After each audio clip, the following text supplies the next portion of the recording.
Hey y'all.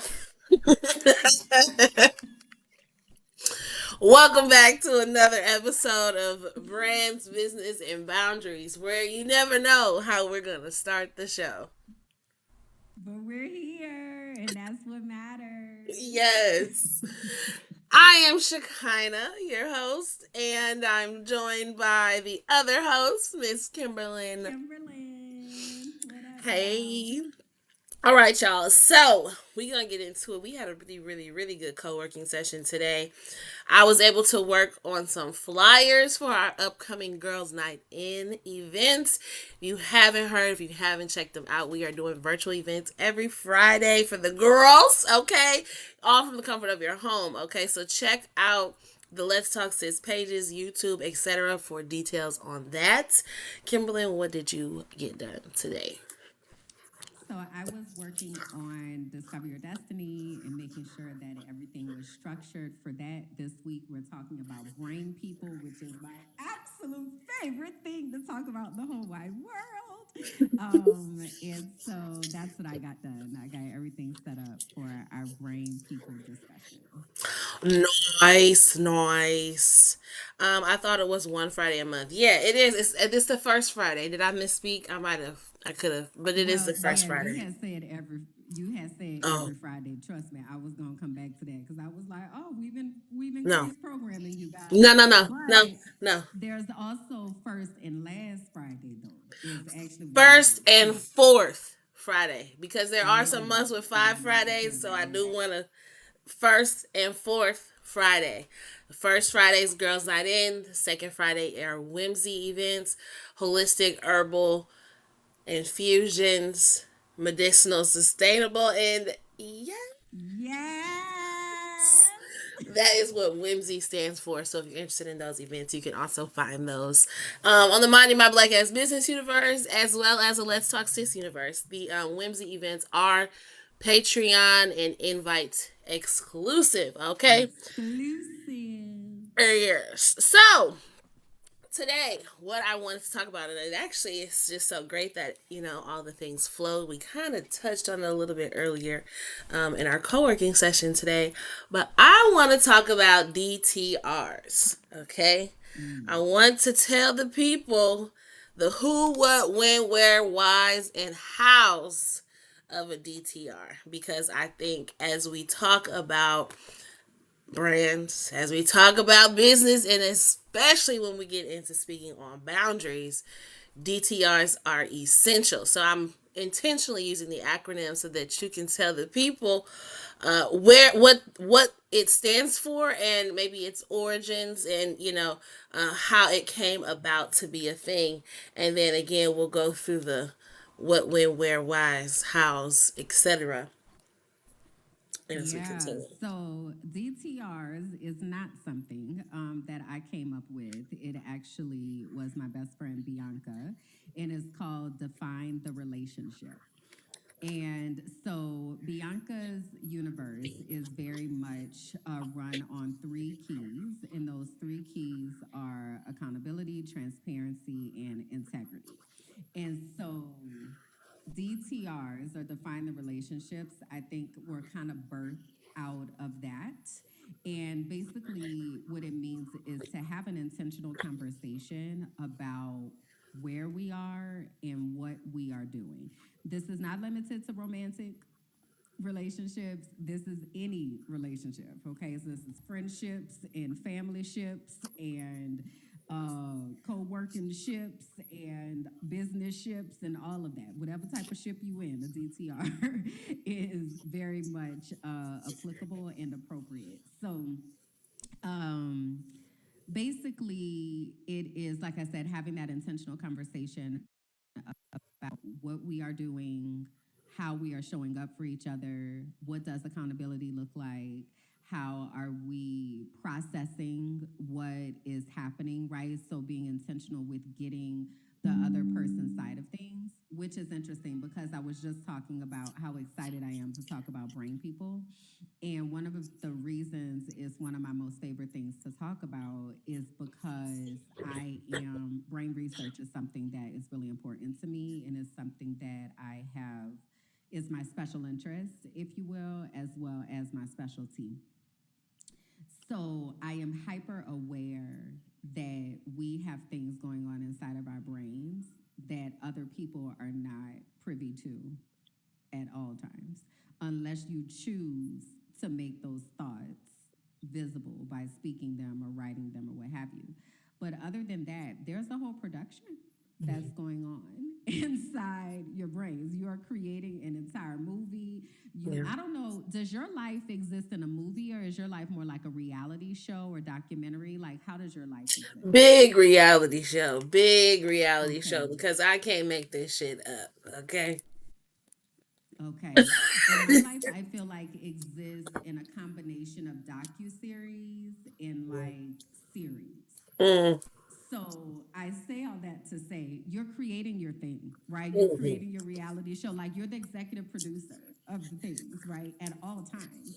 And every so often, when you're getting these additional inputs, we're not necessarily letting the other person know what's happening within mhm, our reality show, within our series, within our mhm, script. So mhm. we just go off and create this whole creative production, And then he but know there nothing about actually it. may have been, they don't know nothing about it, and it may Yeah. have been built on a misunderstanding. So, so you definitely told us what it is. Having this intentionality in our conversation, who we can have it with, anybody that we're in a ship with, if you will, or soon to be entering into a ship or wanting to enter into something with. Um, and then the next thing is, when do we feel these conversations are necessary, right? Because the reason I like DTR, or define the relationship, is having some language to contain this conversation in, right? Mm-hmm. Having a title, a moment in time that we can be about the uncomfortable, right? I think that Mm-hmm. is so helpful in relationship with people that we care about, we're interested in, committed to have a container that we know in this moment we're gonna get into the uncomfortable, we're getting into the nitty gritty, but we will come out of it. Because that, I think, is Mm-hmm. the fear a lot of Mm-hmm. times that people have, is that, if I bring this up, if we talk about it, it's just gonna end up in an argument. And it does that, I think, Mm-hmm. because sometimes people feel pressured and backed against the wall, and again, there's no, you don't really see a way out of this criticism or this critique or this, what feedback that you're giving me. And so I think having this moment of saying, hey, we're gonna have this conversation right here, right now, for the next hour, for the next 2 days, for the next whatever, to define what we got going on. It's gonna be uncomfortable. We're gonna bring up the things that we've been not it's bringing up. We're gonna say the things we've not been saying, and we know it is not in an effort to jab or hurt or mistreat, because Mm-hmm. it is deemed safe. It is deemed okay, if you will, in this container. So Mm-hmm. when do you think, or maybe what are some cues or signals that say, hey, we need to have a DTR? Mm-hmm. Um, So I think before we even get to the place of saying that we want to have a DTR, that we first have to set some ground rules, right? Mm, So again, going back to Bianca, and it's Bianca Goolsby, if you all are looking for her, Goolsby.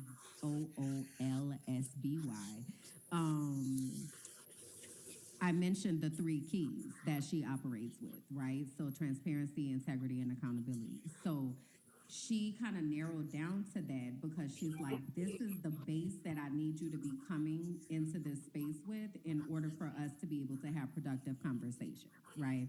Because what we're not finna do when you talk about boundaries, we not finna sit here and be cussing each other out and screaming and hollering and insults and like all that kind of stuff. Now, even within that though, I want you to be able to express yourself freely. So if you right. feel like, cussing is going to get the point across, well then let that be, but also don't be cussing at me, right? So Right, it's right. very different to be like I'm fucking frustrated than to be like you a motherfucker. Like that's another thing, you know what I mean? So like when I The finger. um so having to establish those ground rules, Yeah. or like for instance, I'm somebody, I speak loudly and I get very passionate about things. And so if I'm speaking with someone who is very sensitive to yelling, right? How can I still show up in the fullness of who I am while also them honoring what I am communicating or trying to communicate, and not getting caught up in whatever triggers you have going on within your own self, because I ain't got nothing to do with that, right? So I think before you even have a DTR, I think it's important to try to have some type of ground rules that you're going into it with, or some people might call it the safe word or whatever, like a moment Hmm. where we need to take a break. But like, and I know I'm saying all this as if this is simple to do. It is not, because you also have to have the self-awareness and self-management in place to be able to support one of these types of relationships, because somebody has to be the cooler head in the situation. It's great Hmm. if both people are able to be, but Hmm. somebody has to be able to say, okay, we need to take a pause, so let's pick this back up, or let's have some action steps from here, whatever. Somebody has to be that person, and that's why a lot of times DTRs are done with like a mediator or in counseling or things like that. But it is possible to do it without. So I Hmm. want to say that.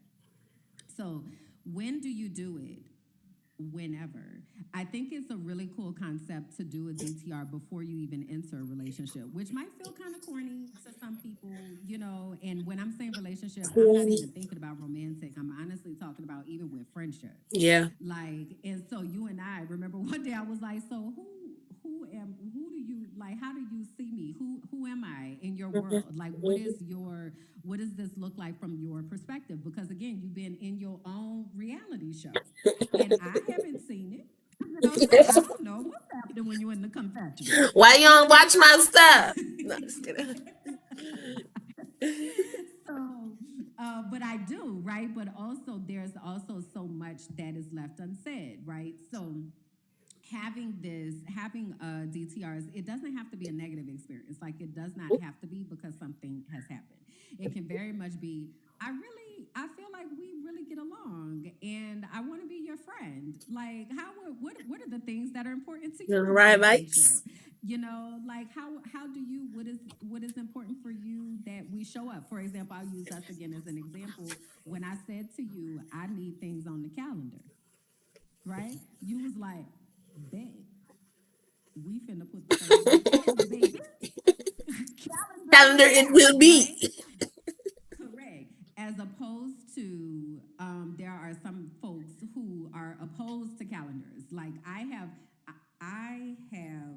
had very serious disagreements and situations happen because of needing to have things on the calendar. It is like clutch my pearls like type of situations, because for me it just makes so much sense, and like for Yes. them it was like you are trying to Bugging. control me, you filthy bitch. Like it was a lot.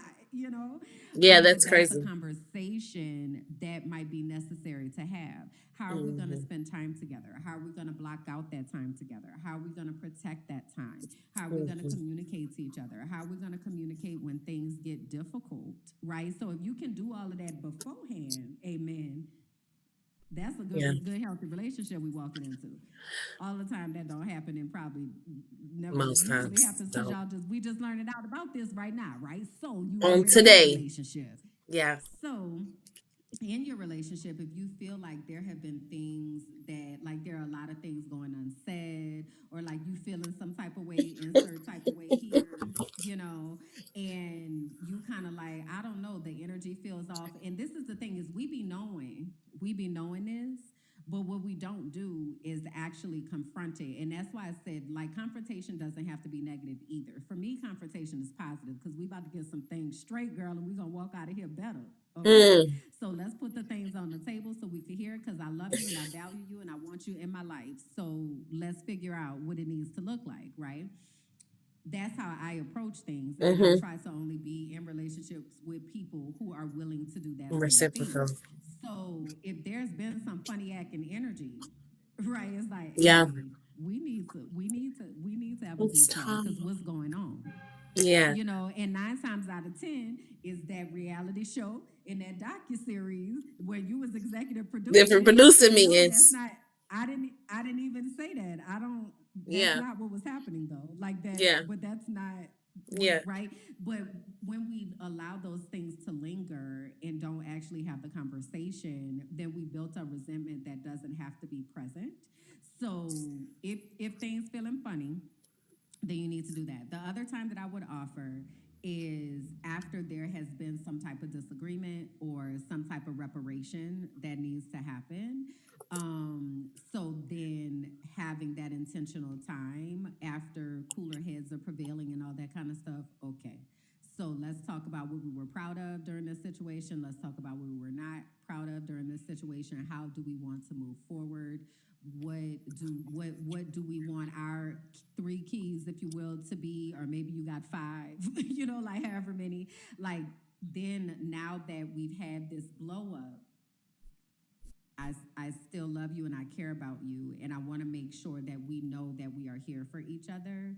So how can we create this safe container to be able to move forward together, realizing that we're not enemies. We are not, we love each other and we care about each other. So let's hold that at the Are center. you sure? Um, so yes. So you said a few things. So you kind of touched on, the how, when, and even kind of got into like why we need to have these DTRs. Before we finish on that, I do want to say you also mentioned that it's nothing simple to do. And I think we have to, because we touched on this before in our co working, we have to get this idea out of our head that maintaining relationships is always going to be easy. There's something to Mm-hmm. be said to, right? Like, I'm not always finna be having these DTRs with you. We're not doing this every week, right? Like, I'm not Mm-hmm. constantly finna be chasing. There is some level of ease that needs to be there, but also we do have to understand that it's not always that. Not always when you have to approach conversations are you going to be comfortable. Not always Mm-hmm. when you approach conversations are you going to be at ease and will the words simply flow out. You may have to do some investigation. You may have to process some things within your own self, right? Why is this bothering me? Why did I view Right. that as funny acting? Was it that, or did I interpret it, this way before you even approach these DTRs, right? Like, it's not going to just simply be, oh, you offended me. Let's talk about it, chick. You offended Mm-hmm. me. Mm-hmm. Therefore, I need to understand what's going on because I don't need to be offended. Well, baby, you might have been offended because you got some triggers that you needed to work on, before. So again, about the win, like, don't think it's just as simple as they did something you don't like and now we need to sit down and come to the table and draw some lines in the sand.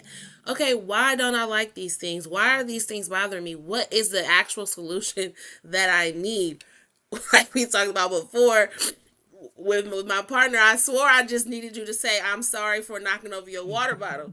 But then when you say back verbatim to me, hey, I'm sorry for knocking over your water bottle, I'm pissed because what do you mean you sorry for? No, say it better, say it different, say it right. Like, I wasn't clear on what I actually needed, and I'm trying to confront Mm-hmm. somebody about something, right? So, Mm-hmm. do the internal work first before you try and go and approach people. Ayana said I can't stand a calendar.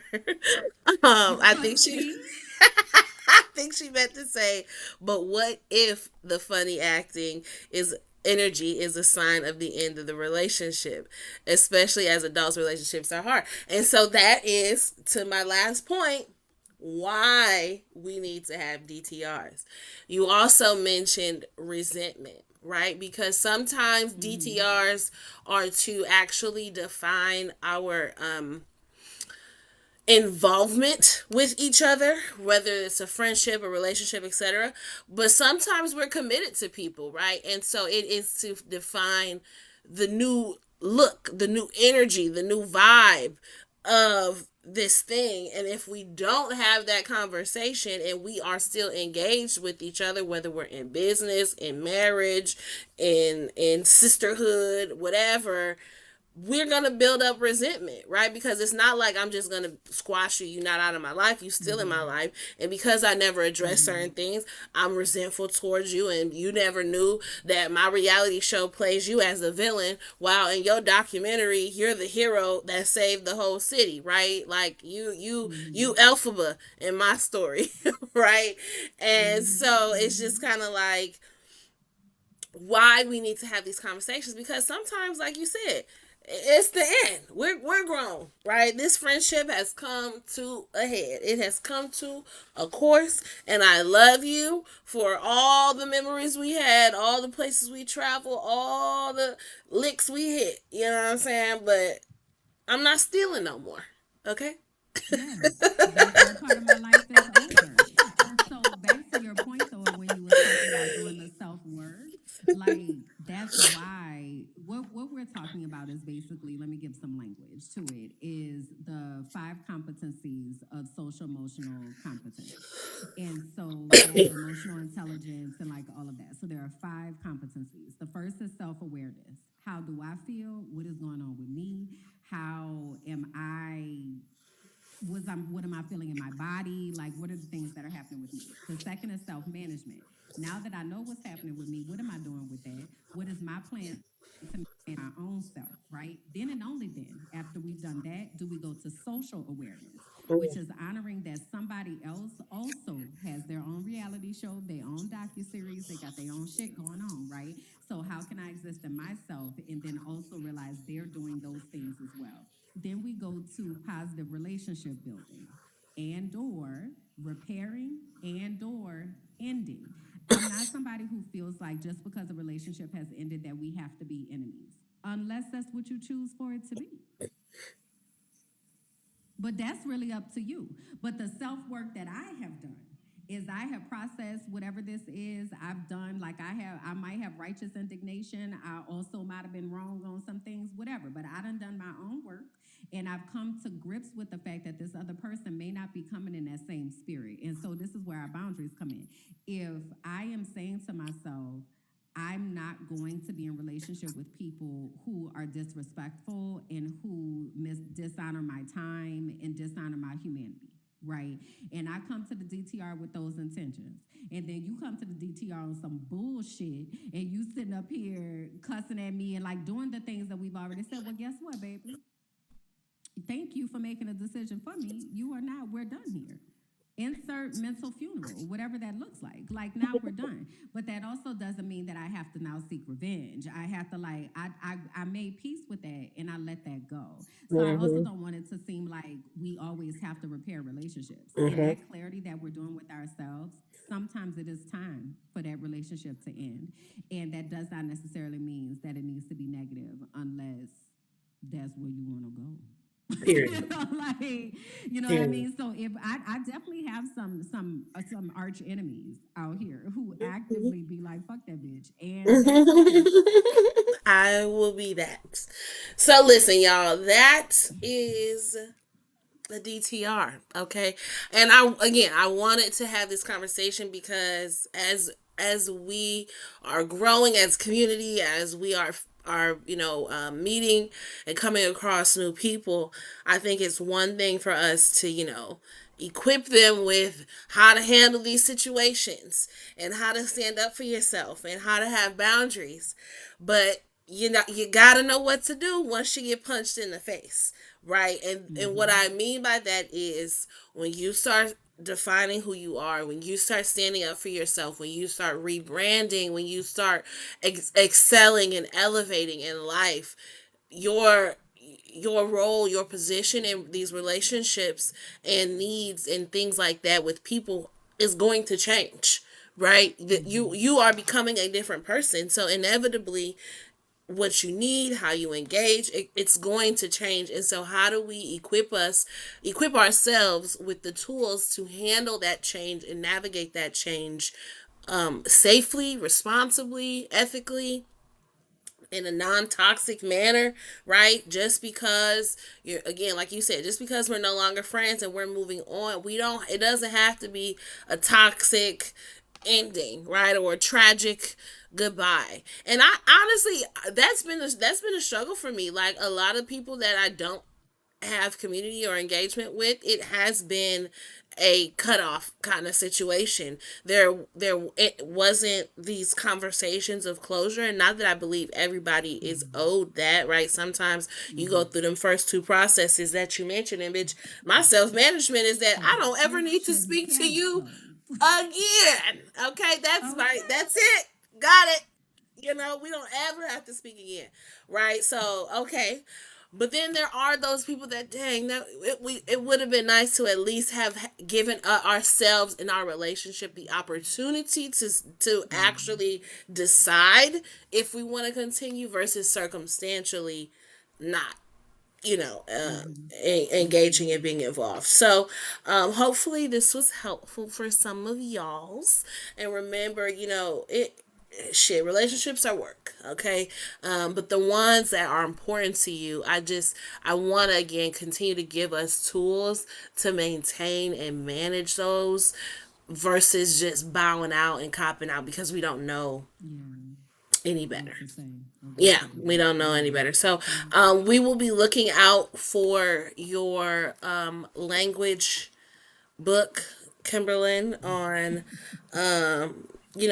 to give us some tools and guidance in having these conversations and approaching these conversations, because the last thing on the list was where, which we can get into that another time. But really what I mean by that is that language, right? Where do we take these conversations? What questions do we ask? How do we actually communicate what we want, what we need, et cetera, in that DTR. So we'll be looking out for Mm-hmm. that from you.